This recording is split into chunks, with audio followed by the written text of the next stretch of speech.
যে ব্যক্তি দুঃখী তিনি কি করেন? তিনি নিজের উপর নয়, অন্যের উপর নিজের নজর রাখেন যে তিনি কি করছেন, কিভাবে কর্ম করছেন। ওনারা অন্যের নিন্দা করেন, অন্যের সাফল্য দেখে ঈর্ষা করেন, ক্রুদ্ধ হয়ে যান, ওনাদের বাধা দিতে চেষ্টা করেন। সেই জন্যই তো ওনারা দুঃখী হন। এই সংসারে এমন অনেক ব্যক্তি আছেন যারা এই কারণে দুঃখী নন যে তাদের জীবনে দুঃখ আছে। তারা এই কারণে দুঃখ পান কারণ অন্যের জীবন অনেক বেশি সুখের। দেখুন, শেষ পর্যন্ত আপনাকে নিজের কর্মের প্রতি মনোসংযোগ করতেই হবে, অন্যের প্রতি নয়। কারণ আপনার জীবনে আপনার কর্ম হলো এমন একটা জিনিস যা আপনার নিয়ন্ত্রণে আছে। নিরন্তর চেষ্টা করতে থাকুন, নিজের কর্মকে বুঝতে শিখুন, শুধরে নিন, নিজেকে শ্রেষ্ঠ করে তুলুন। তখন সাফল্য নিজে থেকে আপনার কাছে আসবে, আর এই মন প্রসন্ন হয়ে বলবে, রাধা রাধা। কামবোধ, এটাই আপনার অন্তরের প্রথম শত্রু। বেশিরভাগ মানুষই কামবোধ বলতে লালসা বোঝেন, কিন্তু এটা সম্পূর্ণ সত্য নয়। কামের আসল অর্থ হল কামনা। এটা খুবই সহজ ব্যাপার। মনুষ্য শরীর থাকলে, মানুষের মন থাকলে এই কামনা অবশ্যই থাকবে। এবার এটাই দেখতে হবে যে এই কামনা নেতিবাচক কামনা নাকি ইতিবাচক কামনা। অন্য কারোর জিনিসে নজর দেওয়া, অন্য কোনো মানুষের উপর নজর দেওয়া, কোনো অনুচিত বস্তুর দিকে নজর দেওয়া, এই নেতিবাচক কামনা। আর এই দুষ্কামনা মানুষকে দিয়ে অপকর্ম করাবেই করাবে। তাই মনে রাখবেন, যে ব্যক্তি নিজের কামনাকে নিয়ন্ত্রণে রাখতে পারেন তিনি সঠিক পথেও থাকেন, সঠিক লক্ষ্যে পৌঁছতেও পারেন। যিনি কামনা নিয়ন্ত্রণে রাখতে পারেন না তিনি তার পথও হারিয়ে ফেলেন এবং লক্ষ্যচ্যুতও হন। তাই মনে রাখবেন, নিজের কামনাগুলিকে নিয়ন্ত্রণে রাখুন। কাম নামক এই শত্রুর ওপর বিজয় লাভ করুন, আর আমার সাথে ভালোবেসে বলুন, রাধা রাধা। প্রত্যেকটা মানুষ আলাদা হয় আর অত্যন্ত বিশেষও হয়। প্রত্যেক মানুষ ভিন্ন ভিন্ন পরিবেশে পালিত হয়, বড় হয়। প্রত্যেকের নিজস্ব চিন্তা ভাবনা থাকে, নিজস্ব বিচারধারা থাকে। যখন অনেক ভিন্ন বিচারধারা একত্রিত হয়ে যায় তখন শুরু হয় বিবাদ। এবার এই বিবাদের সময় আপনি দেখবেন দুই ব্যক্তি যাদের মধ্যে এই বিবাদ হচ্ছে সবসময় এটা প্রমাণ করতে চান যে তার সামনের ব্যক্তি এবং তার ভাবনা, তার বিচারধারা বা তার বক্তব্য হলো অনুচিত। এবার এটাই যদি প্রেমপূর্বক রূপে আপনি ভেবে দেখতে চেষ্টা করেন যে সামনের ব্যক্তিটির বক্তব্য, তার মানসিকতা আসলে কি, তাতে উচিত ঠিক কি, সেটা আমরা বুঝতে পারি। একদিকে হলো এই বিবাদ যা আপনাকে সামনের ব্যক্তিটিকে অনুচিত প্রমাণ করতে বাধ্য করে, আর অন্যদিকে হলো প্রেম যা সামনের ব্যক্তিটির যুক্তি বুঝতে সাহায্য করে, তাতে উচিত কি রয়েছে সেটা বুঝতে বাধ্য করে, তাকে মহান হয়ে ওঠার পথে অগ্রসর হতে বাধ্য করে। তাই এই বিবাদকে ত্যাগ করুন আর প্রেমকে আপন করে নিন, আর এই প্রেম ভাব নিয়ে বলুন, রাধা রাধা। সূর্যের প্রকাশ, অন্ধকারকে দূর করে দেওয়া সেই মহানায়ক। এই সূর্যের প্রকাশ যখন পৃথিবীতে এসে পৌঁছয় কি হয়? এই পৃথিবী জেগে ওঠে, প্রত্যেক প্রাণী জেগে ওঠে, মানুষ জেগে ওঠে, নিজের কর্ম করেন, জীবন যাপন করেন। এই ঘুমের মৃতপ্রায় স্থিতি কাটিয়ে উঠে জীবন যাপন করতে শেখেন। এটাই হলো প্রভাব সূর্যের প্রকাশের। এবার এই প্রকাশ যে সূর্যের থেকে পাই তিনি কি করেন? তিনি নিজেকে জ্বালান আমাদের জীবন প্রদান করার জন্য। প্রত্যেকটা মুহূর্ত তিনি তাপ সহ্য করেন আমরা যাতে সেই প্রকাশ লাভ করি। এটাই হলো জীবনের সারমর্ম। যদি আপনিও এই সংসারে প্রকাশ ছড়িয়ে দিতে চান তাহলে আপনাকেও তপ্ত হতে হবে, নিজে জ্বলতে হবে, সেই কর্ম করতে হবে যেটা কঠিন হতে পারে কিন্তু আসলে শ্রেষ্ঠ। তবেই এই সংসারের সেবা করতে পারবেন, সংসারকে পথ দেখাতে পারবেন। নিজের অন্তরের প্রকাশ জাগ্রত করুন, তবেই সেই সকল ব্যক্তি যারা পাপের অন্ধকারে নিমজ্জিত হয়ে আছেন তারা জাগ্রত হবেন। সেই সকল ব্যক্তিকে জাগিয়ে তুলুন, প্রেরিত করে তুলুন সুখী হওয়ার জন্য যারা সুখী হতে পারছেন না। সেই সকলকে প্রেরিত করুন সাফল্য লাভের যারা সফল হতে পারছেন না। নিজের অন্তরের সূর্যকে জাগ্রত করুন, চারিদিকে শুধু প্রকাশই প্রকাশ হবে, জীবনই জীবন থাকবে, আনন্দই আনন্দ থাকবে, আর এই মন বারবার প্রসন্ন চিত্তে বলে উঠবে রাধা রাধা। ছোটবেলা থেকেই আমি গরু চড়িয়ে অভ্যস্ত, সেই জন্য সকলে আমাকে গোপাল নামে ডাকত। কিন্তু গোপাল হয়ে আমি একটা অমূল্য শিক্ষা লাভ করেছি। আমি দেখেছি যে গৌশালাতে অনেক বাছুরের মধ্যে একটি গাই তার নিজের বাছুরকে অবশ্যই চিনে ফেলে। যেখানে সমস্ত বাছুর একই রকম দেখতে এবং প্রত্যেকের স্বরও সমান, তারপরেও সকল বাছুরের মধ্যে নিজের বাছুরকে ঠিক চিনতে পেরে যায় এবং তার সাথেই থাকে। ঠিক এইরকমই কিছুটা হয় আমাদের কর্ম এবং তার কর্মফল। আপনি সবার মাঝে থেকেও কোনো কর্ম যদি করেন, সেই কর্মফল সবার মধ্যে আপনাকে চিনে ফেলবে এবং আপনার সাথেই থাকবে। তাই যখনই কর্ম করবেন ভেবে চিন্তে করবেন। কোনো কর্ম করার আগে একবার ভেবে দেখুন, তাহলে জীবনে বারংবার অনুতপ্ত হতে হবে না। কারণ বিষয়টা কিছুটা এরকম যে এই সংসারে আপনি কাল, কর্মফল এবং সময়, এই তিনের হাত থেকে কখনো লুকোতে পারবেন না, কখনো পালাতেও পারবেন না। আসুন আমার সাথে ভালোবেসে বলুন রাধা রাধা। আভূষণ, কার না ভালো লাগে এই আভূষণ? আমরা পরিশ্রম করি, ধন অর্জন করি, আর আভূষণ কিনে থাকি, কখনো নিজের জন্য, কখনো বা তাদের জন্য যাকে আমরা ভালোবাসি, বা তাদের জন্য যাকে আমরা সম্মান করি। হয়তো সেই জন্যই সীতা চূড়ামণি ধারণ করেছিলেন এবং আমি সামন্তকমণি। কিন্তু এটাই কি সেই প্রকৃত আভূষণ যা আপনার মূল্য বৃদ্ধি করে? না। শ্রীরামের আভূষণ হলো ওনার নম্র ভদ্র ব্যবহার। মাতা সীতার আভূষণ হলো ওনার সততা, ওনার নিষ্ঠা, ওনার ত্যাগ। অর্জুনের আভূষণ ছিল ওনার একাগ্রতা। রাধার আভূষণ ওনার প্রেম। এই আভূষণ কোথাও নেই, আপনার মনে আছে। যদি আপনার মনে মিষ্টতা থাকে, তা শান্ত হয়, তাতে সততা থাকে, নিষ্ঠা থাকে এবং প্রেম থাকে, তাহলে আপনার অন্য আর কোনো আভূষণের কোনো প্রয়োজন নেই। আপনি যতই ভিড়ের মাঝে থাকুন, আপনার ঔজ্জ্বল্য চোখে পড়বে। আসুন আর আমার সাথে ভালোবেসে বলুন রাধা রাধা। প্রেমের পরিভাষা আসলে কি? ভিন্ন ভিন্ন ধরনের ব্যক্তি, ভিন্ন ভিন্ন ধরনের প্রেমী, আলোচক বিভিন্ন ধরনের পরিভাষা প্রদান করেন এই প্রেম নিয়ে। কিন্তু প্রত্যেকের মনেই কখনো কখনো এই প্রশ্ন এসেছে, এই ভালোবাসা আসলে কি? নিজের প্রিয়তমকে জয় করাই কি প্রেম? চার হাত এক হয়ে যাবার নামই কি প্রেম? নিজের আবেগ ব্যক্ত করাই কি ভালোবাসা? না। প্রেমের অর্থ কাউকে লাভ করা নয়, বরং তার মাঝে বিলীন হয়ে যাওয়া। যদি কারোর হাত ধরে থাকি, তাহলে আজীবন তার সাথে পথ চলা হলো প্রেম। প্রেম শুধুমাত্র সেটা নয় যা প্রেমী আর প্রেমিকার কেশদামে মালা বেঁধে দেয়। মাতা পিতার জন্য দিনরাত পরিশ্রম করা, নিজের পরিবারের জন্য দিনরাত পরিশ্রম করা, সেটাও প্রেম। নিজের বন্ধুদের জন্য, আপনজনের জন্য সবকিছু উজাড় করে দেওয়ার নাম হলো ভালোবাসা। নিজের মাতৃভূমির জন্য সাহসের সাথে লড়াই করা এবং আনন্দে নিজের জীবন ত্যাগ করে দেওয়াও কিন্তু প্রেমের নামান্তর। সেই জন্য যারা বুদ্ধিমান ব্যক্তি, তারা কখনো প্রেমের পরিভাষা খুঁজতে চান না, কারণ তারা জানেন যে এই প্রেম কতটা বিশাল। তারা জানেন যে এই প্রেম হলো এক বিশাল সাগর, যাকে নিজের মুঠোয় এই সুরক্ষা আসলে কি? এটা কি কোনো কবচ, নাকি কোনো সীমা? এই সুরক্ষা আসলে অন্য কিছু। আমাদের মাতা পিতা, আমাদের প্রিয়জন, আমাদের বন্ধু, এই সমাজ, আমাদের শুভাকাঙ্ক্ষী, আমাদের আত্মীয়, এনারা সবাই আমাদের জীবনে কোনো না কোনোভাবে সুরক্ষা দিয়ে থাকেন, একটা কবচ দিয়ে থাকেন কোনো না কোনো রূপে।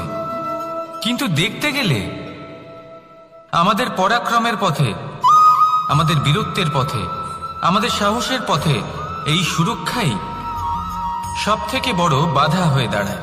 একবার ভেবে দেখুন, যদি আপনি কোনো সুরক্ষাই না পান, বা যদি আপনি এই সুরক্ষা ভেঙে বাইরে আসতে পারেন, তাহলে আপনার বীরত্ব চরম সীমায় পৌঁছে যায়। কেন? কারণ তখন আপনি জানেন যে এই সংসারের সম্মুখীন আমাদের নিজেদেরই হতে হবে। আপনি বুঝে যান যে শত্রুর সম্মুখীন এবার নিজের বলের দ্বারা, নিজের পরাক্রমের দ্বারা, নিজের সাহসের দ্বারা করতে হবে। আর তখন আমাদের মনের মধ্যে এই শক্তি জাগ্রত হয়। এই শক্তি অন্তরেই বসবাস করে। শুধু এটা চিনে নিতে হবে, একে জাগ্রত করতে হবে। আর এটা সুরক্ষা ভেঙে যাওয়ার পরেই সম্ভব হয়। আর যারা নিজের শক্তি সম্পর্কে জানেন, যিনি নিজেই জানেন তিনি কতটা শক্তিশালী, তিনি নিজেই নিজের সুরক্ষা কবচ চিরকালের মতো ভেঙে ফেলে দেন, ঠিক কর্ণের মতো। আর তারপরে দেখুন, আপনার পরাজয় হোক বা বিজয়ী হোক না কেন, সেটাই অনেক বড় হয়, সেটাই প্রশস্ত হয়ে থাকে। সেই জন্য ত্যাগ করুন নিজের ভয়কে, নিজের আশেপাশের এই সুরক্ষা চক্রকে ভেঙে ফেলুন, আর সম্মুখীন হন এই সংসারে, নিজের শত্রুর সম্মুখীন হন। পরাক্রমের এই অঙ্কুর, তা অঙ্কুরিত হওয়ার জন্য বীজের উপরের এই কবচ, এটা ভেঙে যাওয়া অতি আবশ্যক। আসুন আমার সাথে ভালোবেসে বলুন, রাধা রাধা। ধন, সম্পত্তি, এগুলো আসলে কি? এগুলো শুধু সেই মূল্য যার দ্বারা আমরা কোনো কিছু অর্জন করতে পারি। এবার এই ধনের দ্বারা এই সংসারে অনেক কিছু লাভ করা সম্ভব, কিন্তু সেই সব কিছুই শুধুমাত্র ভৌতিক বস্তুই হবে, ভৌতিক সামগ্রী, ভৌতিক সুবিধা।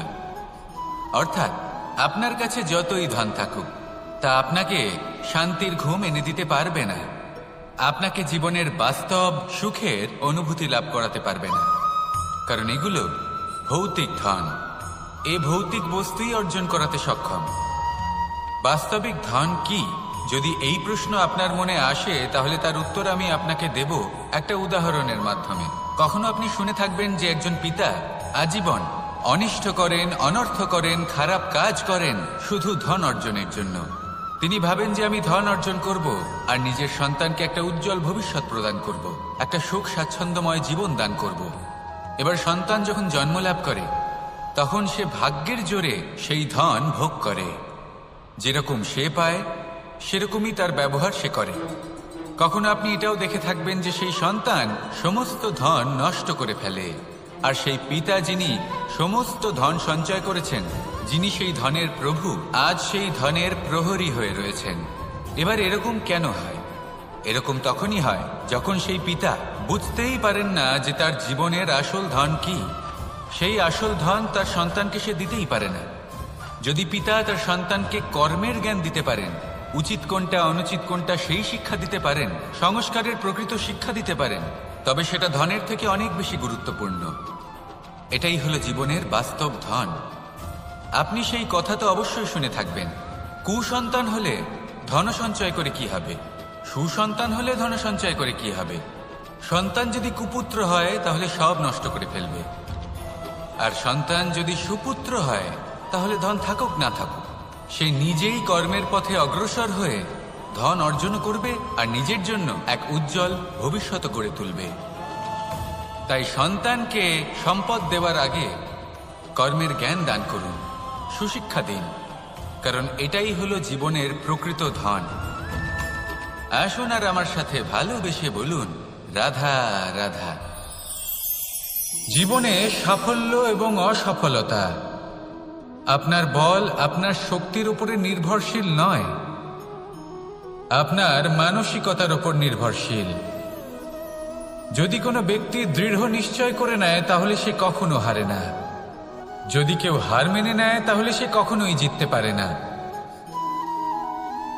শেষ পর্যন্ত কি হয়? এই ভাবনাই সত্য হয়ে সামনে চলে আসে, আর এই ভাবনাই পরবর্তীকালে ইতিহাস রচনা করে। সেই জন্য আপনি যদি চান আপনার নাম ইতিহাসে থাকুক, তাহলে দৃঢ় হতে শিখুন।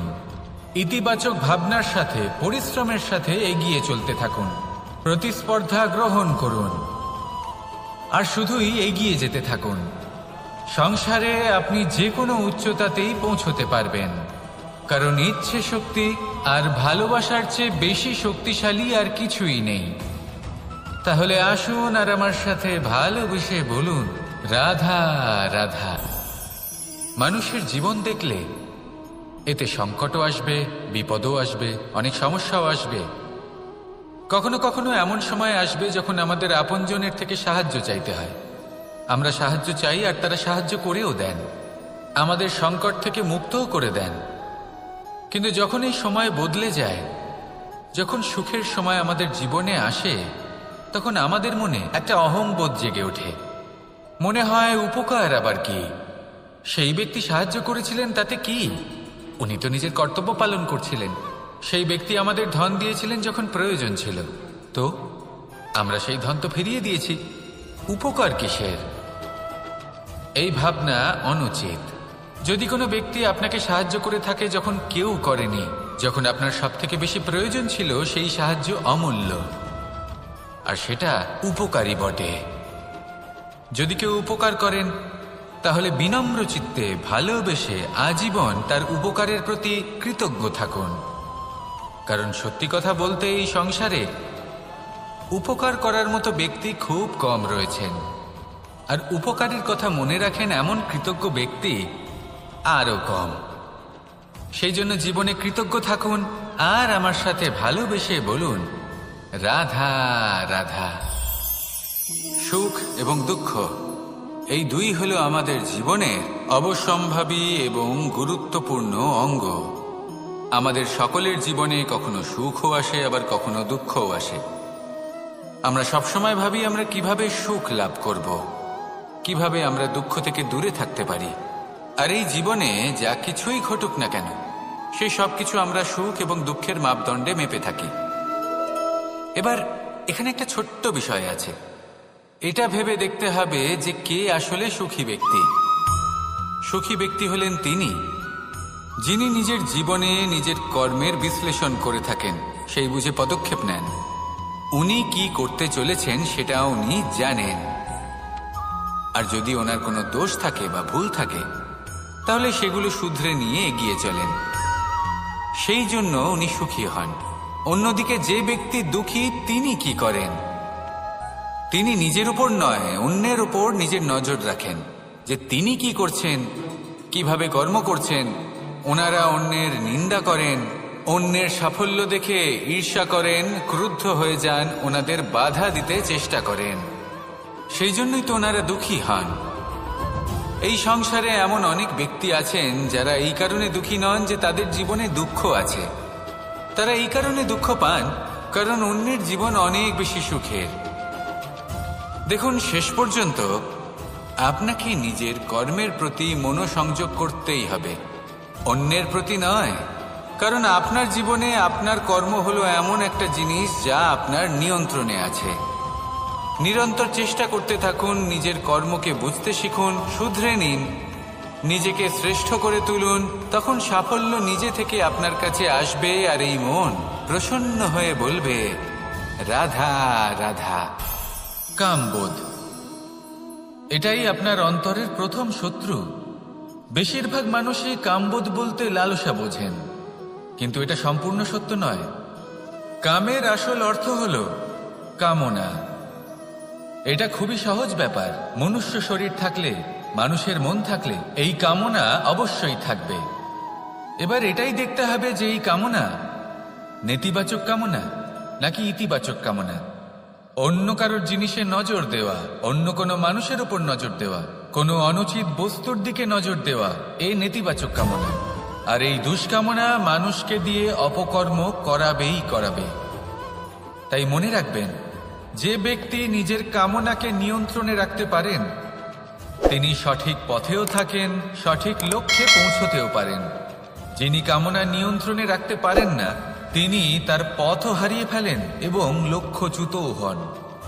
তাই মনে রাখবেন, নিজের কামনাগুলিকে নিয়ন্ত্রণে রাখুন। কাম নামক এই শত্রুর ওপর বিজয় লাভ করুন আর আমার সাথে ভালোবেসে বলুন, রাধা রাধা। প্রত্যেকটা মানুষ আলাদা হয় আর অত্যন্ত বিশেষও হয়। প্রত্যেক মানুষ ভিন্ন ভিন্ন পরিবেশে পালিত হয়, বড় হয়। প্রত্যেকের নিজস্ব চিন্তা ভাবনা থাকে, নিজস্ব বিচারধারা থাকে।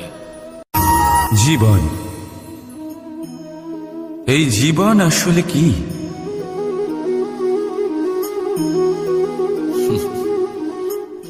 এই প্রশ্ন সবার মনেই এসে থাকে। সবার মন এই প্রশ্নের জন্যই চিন্তিত থাকে। এই জীবন আসলে কি? এর উদ্দেশ্য আসলে কি? কি করা যেতে পারে এই জীবনে?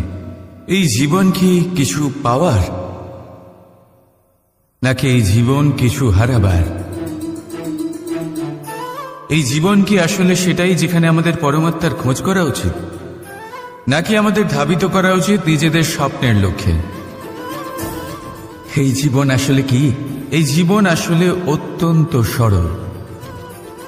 এ হলো শান্ত জলের মতো, একটা আয়নার মতো। এই জীবন, এই জীবন আসলে ঠিক যেন এক আয়নার মতো। আয়না কি করে? আপনাকে সেটাই দেখায় যা আপনি করে থাকেন। আপনি হাসি মুখে আয়নার দিকে তাকান, আয়না আপনাকে আপনারই মুখ দেখাবে সেই হাসি সমেত। আপনি রেগে গিয়ে আয়নার দিকে তাকান, আয়না আপনাকে সেটাই দেখাবে। আপনি প্রসন্নভাবে হেসে আয়নার দিকে তাকালে আয়না আপনাকে সেটাই দেখাবে। এটাই হলো জীবন, একটা আয়নার মতো। আপনি এটা ভাববেন না যে এই জীবন আপনাকে কি দিয়েছে, বরং এটা ভেবে দেখুন যে আপনি এই জীবনকে কি প্রদান করেছেন। যদি আপনি এই জীবনকে সুখ প্রদান করেন, আনন্দ দিতে পারেন, ভালোবাসা দিতে পারেন, তাহলে এই জীবনও আপনাকে সুখ, আনন্দ আর ভালোবাসাই দেবে। তাহলে আসুন এই সুখ, আনন্দ আর ভালোবাসা দিয়ে বলুন রাধা রাধা। জীবনে কখনো কখনো আপনি কি অর্জন করেছেন, তার থেকেও বেশি গুরুত্বপূর্ণ হলো এটা যে আপনি কি ত্যাগ করেছেন। কিন্তু কোন কোন বিষয়ে সাবধান থাকতে হবে তা মন দিয়ে শুনুন। জীবনে যখনই আপনি আপনার লক্ষ্য স্থির করবেন, তখন ভ্রম থেকে সাবধান থাকুন, কারণ তা আপনাকে লক্ষ্যভ্রষ্ট করে দিতে পারে। যখন যাত্রা করবেন, তখন আলস্য থেকে সাবধান থাকুন, কারণ সেটা আপনাকে আপনার যাত্রা পূরণ করতে দেবে না। যখনই ন্যায় করবেন, তখন বন্ধুদের থেকে সাবধান থাকুন, কারণ তারা আপনার ন্যায় করার ক্ষমতা দুর্বল করে দিতে পারে। যখনই সাফল্য লাভ করবেন, অহংকার থেকে সাবধান থাকুন, কারণ তা আপনার সাফল্য আপনার কাছে বেশি দিন ধরে রাখতে দেবে না। আর যখনই আপনি প্রেম করবেন, নিজের থেকে সাবধান থাকুন, কারণ আমি আপনাকে কখনো আমরা হতে দেবে না। রাধা রাধা। সাপ, এই শব্দটা শুনলেই মনের মধ্যে এক ধারণা তৈরি হয়, বিষে ভরা, ফোঁস আওয়াজ করা এক ভয়ানক জীব। যদি এই সাপ কারোর বাড়িতে ঢুকে পড়ে, কোলাহল সৃষ্টি হয়ে যায়, লোকে সুরক্ষিত স্থান খুঁজতে থাকে, ভিড় জমা হয়ে যায় সেই সাপের প্রাণ নেওয়ার জন্য। কিন্তু যদি এই সাপ কোনো মন্দিরে দেখতে পাওয়া যায়, তাহলে কি হবে? লোকে সেই সাপের সামনে নিজের মাথা নত করবেন, প্রার্থনা করবেন, হাত জোড় করবেন, দুধ খাওয়াবেন, তাকে শিবের আশীর্বাদ মনে করবেন। তাহলে এই বিষয়ে আপনার মতামত কি? ভাবুন, মানুষগুলো সেই একই ছিল, সাপও সেই একই। তাহলে পরিস্থিতিতে এত তফাৎ কেন? কোথাও সেই সাপের প্রাণ নেওয়া হচ্ছে, আবার কোথাও সেই সাপকে পুজো করা হচ্ছে। তফাতের কারণ হল সংস্পর্শ আর স্থান। যখন সেই সাপ শিবের সংস্পর্শে ছিল, মন্দিরের পবিত্র আবহাওয়াতে ছিল, তখন সে দেবতুল্য হয়ে উঠেছিল। নয়তো সে আমাদের কাছে শত্রুই ছিল, তাই না?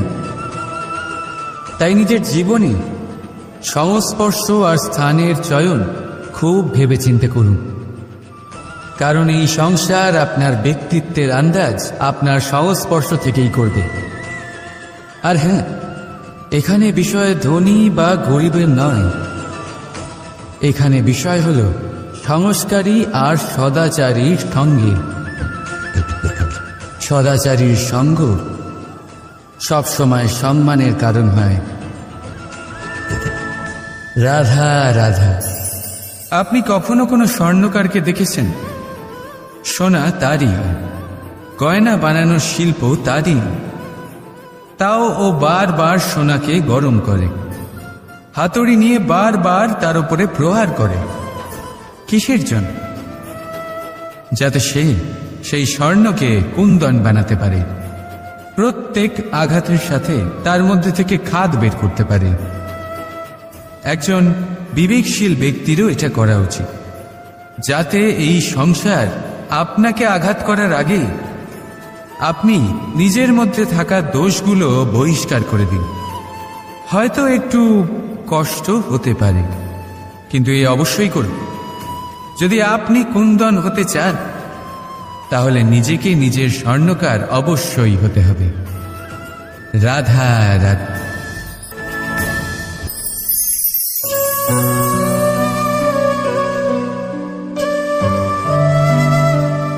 নারী,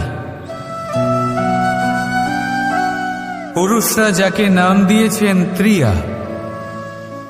কেন দিয়েছেন, কে দিয়েছেন, কেউ তা জানে না। কথায় আছে, পুরুষরা ভাবেন যে ত্রিয়া, ভাবেন একরকম, বলেন অন্য কিছু, আর করেন অন্য কিছুই। কিন্তু সত্যিটা কি এটাই? আসল সত্যি হলো এটাই যে ত্রিয়া হলো সেই চরিত্রহীন পুরুষ, আর কেউ নয়। সেই পুরুষ যারা নারীকে বলেন যে আপনি হলেন মা, আপনি হলেন দেবী, আপনি হলেন বোন, আর ভাবেন কি? ভাবেন যে এই নারী হলো আমাদের পায়ের ধুলো, আর কিচ্ছু নয়। আর কি করেন? ওনাদের মাথায়, ওনাদের খোপায় মালা পরিয়ে দিয়ে ভাবেন যে ওনারা হলেন তাদের পায়ের ধুলোর সমান। একজন নারীর সম্মান ভঙ্গ করেন, তাদের দাসী মনে করেন। ভুলবেন না, যত্র নারীয়াস্ত পূজ্যন্তে রমন্তে তত্র দেবতা। অর্থাৎ যেখানে নারীকে পুজো করা হয়, সেখানে ঈশ্বর বাস করেন, আর যেখানে নারীকে অপমান করা হয়, সেখানে ঈশ্বর এবং ভাগ্য এই দুই রুষ্ট হয়। মনে রাখবেন, যদি নারী কল্যাণকারী হতে পারেন, তাহলে নারী মহাচণ্ডী রূপও ধারণ করতে পারেন। যদি একজন নারী মাতা হয়ে জন্মদান করতে পারেন, তাহলে নারী মৃত্যু হয়ে বিনাশও করতে পারেন।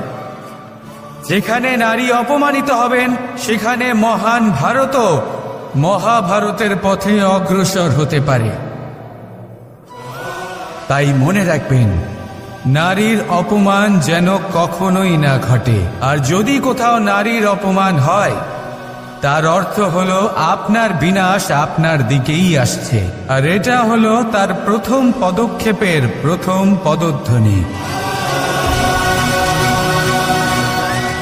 রাধা রাধা। ছেলেবেলা।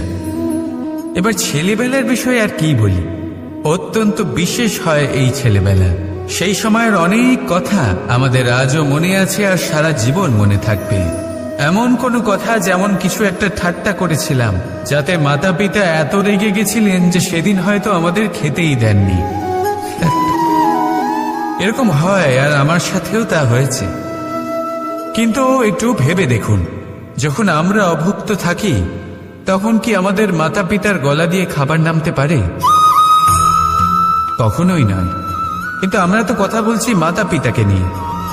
কিন্তু যদি আমরা নিজেদের কথাও বলি, আমরা যদি কখনো জানতে পারি, কোনো ভিক্ষুকের বিষয় জানতে পারি যে সে অভুক্ত রয়ে গেছে, তখনও আমাদের গলা দিয়ে খাবার নামে নাই। আর এই যে কথাটা, যখন সমাজে খুব বড় কোনো বিপদ আসে, তখন এই কথা আমাদের কাছে স্পষ্ট হয়ে যায়। যেমন ধরুন কোনো মহাযুদ্ধ বা মহামারী হয়, তখন মন অশান্ত হয়ে ওঠে। আর তখন যদি আপনি মনে শান্তি পেতে চান, তো একটাই মন্ত্র রয়েছে, সেবা করুন।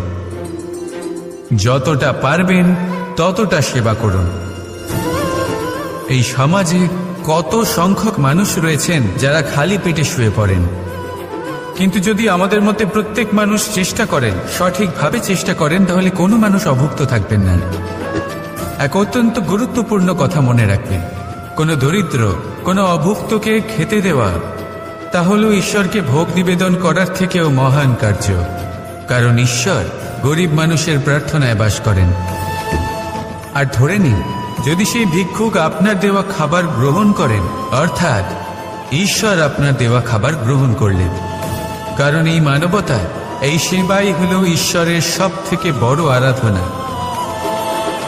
তাই এই আরাধনায় বিলীন হয়ে থাকুন, আর আমার সাথে ভালোবেসে বলুন, রাধা রাধা। অর্ধাঙ্গিনী। আপনার জীবনে অর্ধাঙ্গিনীর ভূমিকা কি হতে পারে? আপনি বলবেন সেরকমই যেমন আমার জীবনে রুক্মিণীর ভূমিকা। এটা সত্যি, কিন্তু এটাও সত্যি কথা যে আমার আর রুক্মিণীর এই সম্পর্ক, তাকে আরো গভীর করার জন্য অত্যন্ত প্রয়োজনীয় হলো আমরা প্রথমে বন্ধু হই।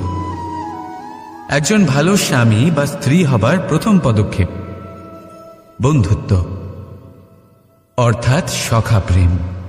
যতক্ষণ না এক স্বামী স্ত্রী নিজেদের সম্পর্কে বন্ধুত্বের মাহাত্ম্য বুঝতে পারবেন না, ততক্ষণ এই সম্পর্ক যেন অপূর্ণ থেকে যাবে।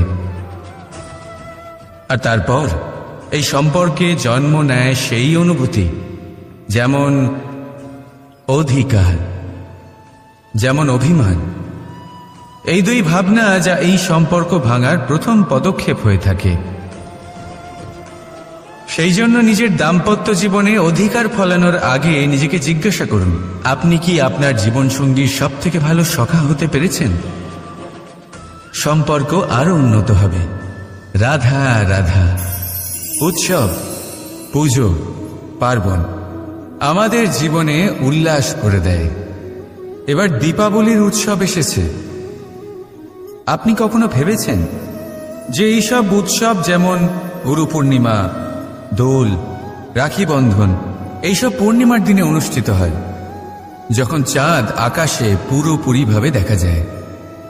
কিন্তু দীপাবলির এই শুভ উৎসব অনুষ্ঠিত হয় অমাবস্যার দিবসে। অমাবস্যা, যাকে আমরা অশুভ বলে মনে করি। কখনো ভেবে দেখেছেন কেন শ্রীরাম অমাবস্যার এই দিন বেছেছিলেন অযোধ্যায় ফেরার জন্য? একদিন পরে বা একদিন আগেও তো আসতে পারতেন উনি, কারণ উনি এই সংসারকে একটা বার্তা পৌঁছে দিতে চেয়েছিলেন যে মুহূর্ত নয়, কর্মই আসল। যদি আপনার কর্ম বড় হয়, শুভ হয়, তাহলে অমাবস্যার এই রাতকেও প্রদীপের সাহায্যে আলোকিত করা যেতে পারে। তাই সময় বিচার করা না করা আপনার সিদ্ধান্ত মাত্র, কিন্তু নিজের কর্মের বিচার করা আমার উপদেশ। রাধা রাধা। জীবনে আমরা আপনদের জন্য, আমাদের প্রিয়জনদের জন্য সর্বদা ভালো কিছু করতে চাই। ওদের খুশি করার জন্য অনেকবার ওদের উপহার দিই। আর উপহার দেওয়ার সময় একটা বিষয় মনে সর্বদা থাকে, সেই উপহার বিশেষ হওয়া উচিত, সেই উপহার সুন্দর হওয়া উচিত, মূল্যবান হওয়া উচিত। এমন উপহার হওয়া উচিত যা সব সময় তাদের মনে থেকে যায়। কিছু মানুষ বেছে নেন ভালো বস্ত্র, আবার কিছু মানুষ বেছে নেন দামি অলংকার। কিন্তু এটাই কি যথেষ্ট? আপনি নিজেই ভাবুন, যতই ভালো বস্ত্র হোক না কেন, একটা সময়ের পরে তার রং ফিকে হয়ে যায়, খারাপ হয়ে যায়, ছেড়ে যায়। মূল্যবান অলংকারও কখনো না কখনো চুরি হয়ে যেতেই পারে। চিরকাল সেইগুলি সাথে থাকবে এমন নাও হতে পারে। তাহলে এমন কি দেওয়া যায় যা চিরকাল তাদের সাথে থাকবে? উত্তর হলো ভালো সময়। যদি আপনি কাউকে ভালো উপহার দিতে চান, তাহলে তাদের সাথে ভালো সময় কাটান। কারণ যতই আপনি তাদের সাথে সময় কাটিয়ে নিন না কেন, তা কখনো পুরনো হবে না। এটা সর্বদা মনে জীবিত থাকবে। আর সেই আনন্দের মুহূর্তগুলি কেউ তাদের থেকে না কেড়ে নিতে পারবে আর না চুরি করতে পারবে। তাই আনন্দের সাথে সময় কাটান আর ভালোবেসে বলুন, রাধা রাধা। এই সংসারে জ্ঞানী কে? সেই ব্যক্তি যিনি বেদের অর্থ বোঝেন, নাকি তিনি যিনি জন্ম এবং মৃত্যুর রহস্যের সমাধান করেছেন, নাকি তিনি যিনি 64 কলায় নিপুণ? না, এই সংসারে জ্ঞানী তিনি যিনি কেবলমাত্র একটা পার্থক্য বোঝেন, পার্থক্য মেনে নেওয়া আর দৃঢ় হওয়ার মধ্যে। শব্দগুলি অত্যন্ত সরল, কিন্তু যদি মন দিয়ে ভেবে দেখেন তাহলে এর অর্থ অত্যন্ত গুরুত্বপূর্ণ। বুঝিয়ে বলছি আপনাকে, যদি মেনে নেন তাহলে হার, কিন্তু যদি দৃঢ় হন তাহলে জিত। যদি মেনে নেন তাহলে কেউ আপন, কিন্তু আপনি দৃঢ় হলে সে আপনার শত্রু। মেনে নিলে ভগবান আছেন, আর দৃঢ় হলে তা শুধুমাত্রই এক পাথর। শুধু এই পার্থক্যগুলি বুঝে নিন, সংসারের সমস্ত কিছুই আপনার কাছে পরিষ্কার হয়ে যাবে। রাধা রাধা। দৃষ্টি মানুষকে দেওয়া প্রকৃতির অন্যতম শ্রেষ্ঠ উপহার।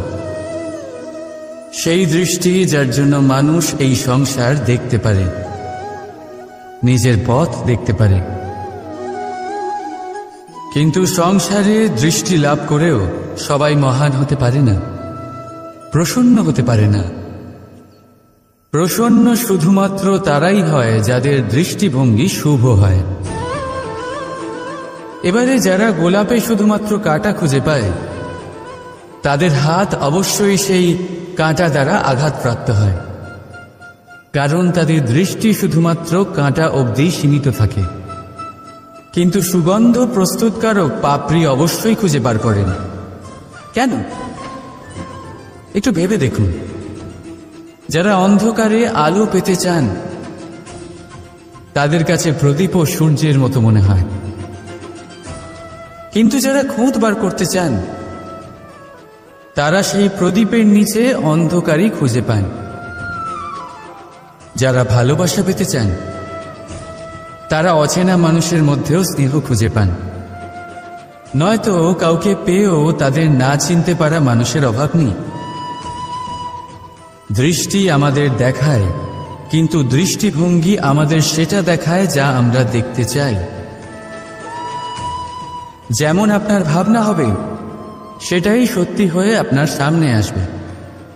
তাই আপনার ভাবনাগুলিকে শুভ করুন আর ভালোবেসে বলুন, রাধা রাধা। আমার সামনে রয়েছে গরুর দুধ, যা 2 দিন পর্যন্ত ভালো থাকে। যদি এই দুধ গরম করে জমানো হয়, তাহলে তৈরি হয় দই, যা 3-4 দিন অবধি ভালো থাকে। যদি এই দইকে মন্থন করেন, তৈরি হবে মাখন, যা অনেক সপ্তাহ ভালো থাকে। আর যদি এই মাখন ফোটানো হয়, তাহলে তৈরি হয় ঘি, যা বহু বছর ভালো থাকে। মানেটা বুঝলেন? তাপ আর মন্থন। জীবনে যত পরীক্ষায় উত্তীর্ণ হতে পারবেন, যত কষ্টের তাপ সহ্য করতে পারবেন, যত মন্থনের বাধা পেরোতে পারবেন, ততই যশ, শক্তি আর সামর্থ্য বাড়তে থাকবে। তাই কর্ম করুন, কঠিন বাধার সম্মুখীন হন, আর মন্থন করে মন শুদ্ধ রাখুন। মন প্রসন্ন হয়ে বলবে, রাধা রাধা।